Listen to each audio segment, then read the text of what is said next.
کہ انسان زمینی مخلوق نہیں۔ ڈاکٹر ایلیکس سلور جو کہ ایک سائنسدان، مصنف اور انوائرمنٹل جغرافی کے ایکسپرٹ ہیں، ان کے اس تہلکہ خیز ریسرچ نے ایوولوشن کے نظریات کا جنازہ اٹھا دیا اور تمام ارتقائی سائنسدان قاصر ہو کر لاجواب ہو گئے۔ انہوں نے ایک مایہ کتاب لکھی جس کا نام ہے ہیومنز آر ناٹ فرام ارتھ۔ انسان اس سیارے یعنی زمین کا اصل رہائشی نہیں ہے، بلکہ اسے کسی دوسرے سیارے پر تخلیق کیا گیا اور کسی وجہ سے اس کے اصل پلانٹ سے اس کو زمین پر بھیج دیا گیا۔ اس کتاب میں ان کے الفاظ پر غور کیجئے۔ ذہن میں رہے کہ یہ الفاظ ایک ایسے سائنسدان کے ہیں جو کسی مذہب کو نہیں مانتا۔ ان کا کہنا ہے کہ انسان جس ماحول میں پہلی بار تخلیق کیا گیا اور جہاں یہ رہتا رہا ہے، وہ ماحول انسان کے لیے VVIP تھا۔ وہاں پر انسان بہت ہی نرم و نازک ماحول میں رہتا تھا۔ اس کی نازک مزاجی اور آرام پرست طبیعت سے معلوم ہوتا ہے کہ اسے اپنی روٹی روزی کے لیے کچھ بھی تردد نہیں کرنا پڑتا تھا۔ یہ کوئی بہت ہی لاڈلی مخلوق تھی جسے اتنی لگژری لائف میسر تھی۔ وہ ماحول ایسا تھا جہاں سردی اور گرمی کے بجائے بہار جیسا موسم رہتا تھا، اور وہاں پر سورج کی تیز دھوپ اور الٹرا وائلٹ شعاعیں بالکل نہیں تھیں جو اس کی برداشت سے باہر اور تکلیف دہ ہوتی ہے۔ تب اس مخلوق انسان سے کوئی غلطی ہوئی، اس کو کسی غلطی کی وجہ سے اس آرام دہ ماحول سے نکال کر پھینک دیا گیا تھا۔ جس نے انسان کو سیارے سے نکالا تھا، لگتا ہے وہ کوئی انتہائی طاقتور ہستی تھی جس کے کنٹرول میں سیاروں ستاروں کا نظام بھی تھا۔ وہ جسے چاہتا جس سیارے پر چاہتا سزا یا جزا کے طور پر کسی کو بھی بھیج سکتا تھا۔ وہ مخلوق کو پیدا کرنے پر بھی قادر تھا۔ ڈاکٹر ایلیس سلور کا کہنا ہے کہ ممکن ہے زمین کسی ایسی جگہ کے مانند تھی جسے جیل قرار دیا جا سکتا ہے، جہاں پر صرف مجرم کو سزا کے طور پر بھیجا جاتا ہو، کیونکہ زمین کی شکل کالا پانی جیل کی طرح ہے، خشکی کے ایک ایسے ٹکڑے کی شکل جس کے چاروں طرف سمندر ہی سمندر ہے۔ وہاں انسان کو بھیج دیا گیا۔ ڈاکٹر ایلیس سلور ایک ایسے سائنٹسٹ ہیں جو صرف مشاہدات کے دلائل کے نتائج کے حاصل کرنے کے بعد رائے قائم کرتا ہے۔ اس کتاب میں سائنسی دلائل کا ایک انبار ہے جن سے انکار ممکن نہیں۔ ان دلائل کی بڑی بنیاد جس پوائنٹس پر ہے ان میں سے چند ایک ثابت شدہ یہ ہیں۔ نمبر 1، زمین کی گریویٹی اور جہاں سے انسان آیا ہے اس جگہ کی گریویٹی میں بہت زیادہ فرق ہے۔ جس پلانٹ سے انسان آیا ہے وہاں کی گریویٹی زمین سے بہت کم تھی، جس کی وجہ سے انسان کے لیے چلنا پھرنا، بوجھ اٹھانا وغیرہ بہت آسان تھا۔ انسانوں کے اندر کمر کے درد کی شکایت زیادہ گریویٹی کی وجہ سے ہے۔ Number 2، chronic diseases. انسان میں جتنے دائمی امراض پائے جاتے ہیں وہ باقی کسی بھی ایک مخلوق میں نہیں ہے جو زمین پر بس رہی ہیں۔ ڈاکٹر ایلیس سلور لکھتا ہے کہ آپ اس روئے زمین پر ایک بھی ایسا انسان دکھا دیجئے جسے ایک بھی بیماری نہ ہو، تب میں اپنے دعوے سے دستبردار ہو جاؤں گا، جبکہ میں آپ کو ہر جانور کے بارے میں بتا سکتا ہوں کہ وہ وقتی بیماریوں کو چھوڑ کر کسی بھی ایسے مرض میں گرفتار نہیں۔ نمبر 3، سن سٹروک۔ ایک بھی انسان زیادہ دیر تک دھوپ میں بیٹھنا برداشت نہیں کر سکتا، بلکہ کچھ ہی دیر بعد اسے چکر آنے لگتے ہیں اور سن سٹروک کا شکار ہو سکتا ہے، جبکہ جانوروں میں ایسا کوئی ایشو نہیں۔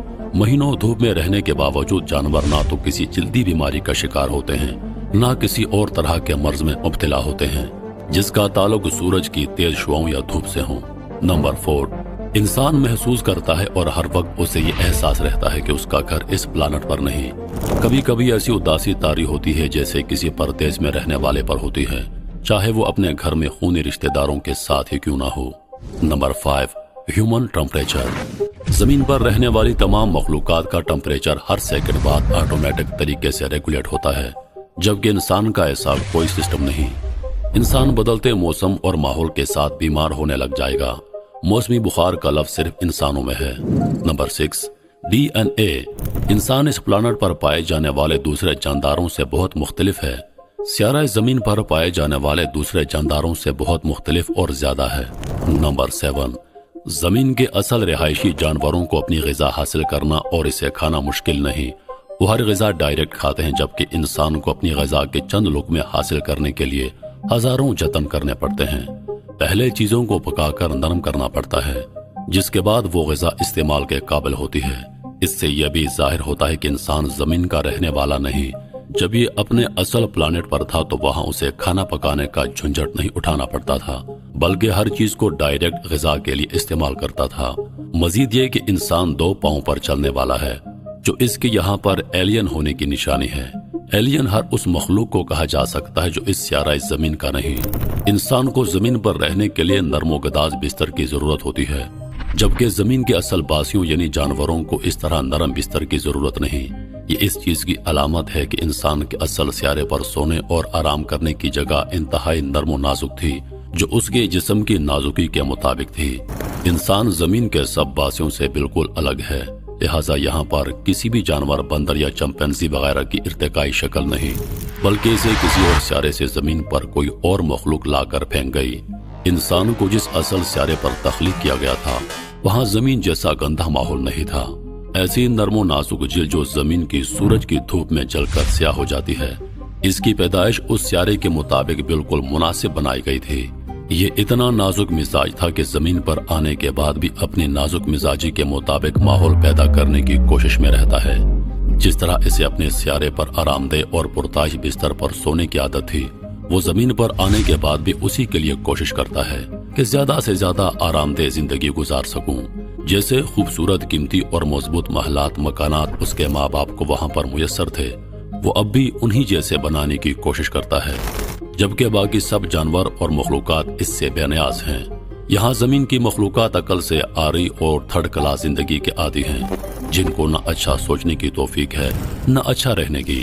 ایلین سلور کا کہنا ہے کہ انسان کے عقل و شعور اور ترقی سے اندازہ ہوتا ہے کہ اس ایلین کے والدین کو اپنے سیارے سے زمین پر آئے ہوئے کچھ زیادہ وقت نہیں گزرا، ابھی کچھ ہزار سال ہی گزرے ہوں گے، تبھی اپنی زندگی کو اپنے پرانے سیارے کی طرح لگژری بنانے کی بھرپور کوشش کر رہا ہے۔ کبھی گھڑیاں ایجاد کرتا ہے، کبھی موبائل فون۔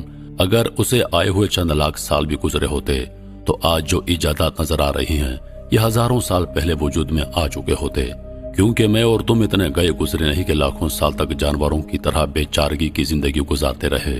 مزید یہ کہ وہ اس حوالے سے ارتقائی نظریے کی بھی بڑی تردید کرتے ہیں، یعنی کہ انسان بندر یا چمپینزی سے ترقی اور ارتقا کر کے انسان نہیں بنا، بلکہ یہ تو ایک معزز اور محترم مخلوق تھی جو ایک خاص شکل و صورت میں پیدا کی گئی۔ اگر یہ ارتقا ہی ہوتی تو آج کل کے بندر سے انسان کیوں نہیں بن رہے، اور یہ ارتقا بندر ہی کے ساتھ کیوں؟ دیگر جانوروں کا بھی تو حق بنتا ہے۔ ڈاکٹر ایلیس سلور کی کتاب میں اس حوالے سے بہت کچھ ہے، اور سب سے بڑی بات یہ ہے کہ اس کے دلائل کو ابھی تک کوئی جھوٹا ثابت نہیں کر پایا۔ یہ کوئی کہانی نہیں بلکہ حقیقی داستان ہے۔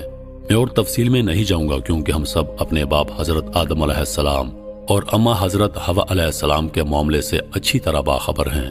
سائنس بھی اللہ کی طرف چل پڑی ہے اور سائنسدان وہ سب کہنے پر مجبور ہیں جو انبیاء کرام علیہ السلام ہزاروں سالوں سے اپنی نسلوں کو بتاتے آ رہے ہیں۔ ارتقاء کی نظریات کا جنازہ اٹھ چکا ہے۔ یہ سیارہ زمین ہمارا نہیں، اور اللہ نے بھی اپنی کتاب قرآن میں بار بار فرمایا ہے کہ اے انسانوں، دنیا کی زندگی تمہارے لیے صرف آزمائش کی جگہ ہے۔